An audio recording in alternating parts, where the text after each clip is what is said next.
How to fix Instagram feedback required on Android phone. Hello guys, in today's video I'm gonna show you how to fix Instagram feedback required, and now go to Play Store and then make sure your Instagram is updated, and if you found here update, just click on it and that will fix your problem.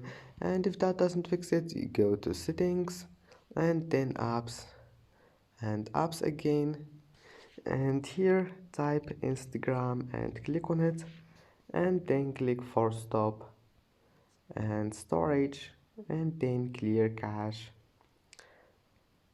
And now just give it all of those permissions here, and if you have an iOS, just go to your settings and then search for general and then click on it, and then click iPhone storage, and you will find Instagram. Just scroll and click Instagram and then just click offload and your problem will be fixed. And that's it. Don't forget like and see you in the next video.